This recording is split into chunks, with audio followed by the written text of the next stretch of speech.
এখানে সমবেত হয়েছি একটি উদ্দেশ্য, সেটা হচ্ছে অবৈধভাবে বালিঘাট বালি উত্তোলন বন্ধ করার জন্য।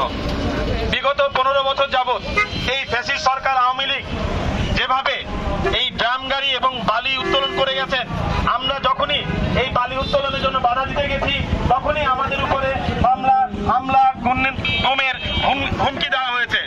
এখন বর্তমানে দেশের স্বাধীন হয়েছে নতুনভাবে, আমরা নতুনভাবে এর বিধি ব্যবস্থা করতে চাই। আমরা এই বালির ঘাট বন্ধ করতে চাই। এই বালি উত্তোলনের ফলে এই বালির ঘাটের কারণে আমার মাটিকাটা ইউনিয়নের বিভিন্ন স্কুল কলেজে এবং রাস্তার দুই পাশে যে সকল বাড়িঘর আছে বালিঘাট বড় গাড়ির জন্য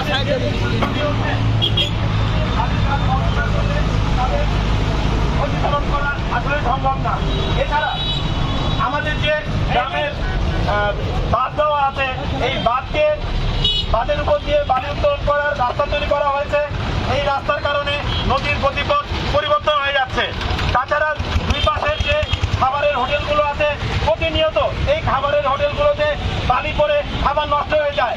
আমার এলাকার জনগণ এই বালি মিশ্রিত খাবার খেয়ে তাদের জীবন ধারণ করছে এবং দিনে দিনে যারা বয়স্ক মানুষ আছে তারা এই বালির কারণে অসুস্থ হয়ে পড়ছে। এর জন্য আমি কিছুদিন আগে এই বালির ঘাট বন্ধ করার ব্যাপারে সঠিকভাবে তাদেরকে অনুরোধ করতে যে আমার উপরে চাঁদাবাজি তোপ্পা লাগানো হয়েছে এবং এই কারণে আমি এখন আমার এই জনগণ নিয়ে এই বালির ঘাট বন্ধ করার আন্দোলনে নেমেছি।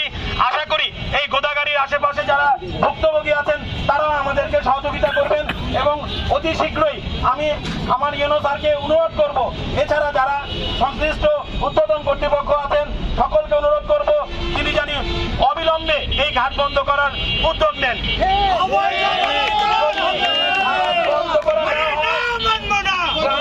বন্ধ করা না হয় তাহলে আমরা সাধারণ জনগণ, কৃষক, জনতা, শ্রমিক, গ্রামবাসী সবাই মিলে আমরা কঠোর আন্দোলন ঘোষণা করব।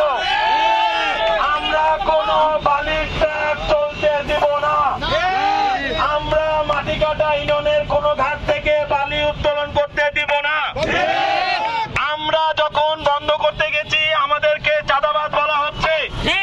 বিগত 15 বছরে এই আওয়ামী লীগ ফ্যাসিস্ট সরকার খুনি হাসিনা তার দোসররা এখনো বালির ঘাট থেকে বালি উত্তোলন করে যাচ্ছে এবং আমার জনগণ এই 24 ঘন্টা বিভিন্ন রকম ভারী যন্ত্রপাতি এবং ড্রাম গাড়ির শব্দে ঘুমাতে পারে না।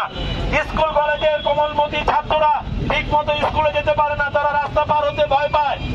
এই ব্যাপারে আমি সকলকে আহ্বান জানাবো, আসুন আমরা একটা সামাজিক আন্দোলন গড়ে তুলি এবং আমরা পদ্মা নদীকে বাঁচাই, আমরা পরিবেশকে বাঁচাই। এই বালু উত্তোলনের কারণে পরিবেশের অনেক ক্ষতি হয়ে যাচ্ছে, হয়তো আমরা কেউ বুঝতে পারছি না। আমরা কিছু সাধারণ মানুষ কিছু সুবিধা নিয়ে তাদেরকে বালি উত্তোলনের সুযোগ দিচ্ছি। তাই আমি দেড়তগঞ্জে বলতে চাই আপনারা আমাকে সহযোগিতা করুন। আমি আগামী দিনে এই বালির ঘাট অবশ্যই বন্ধ করবো এবং যান চলাচল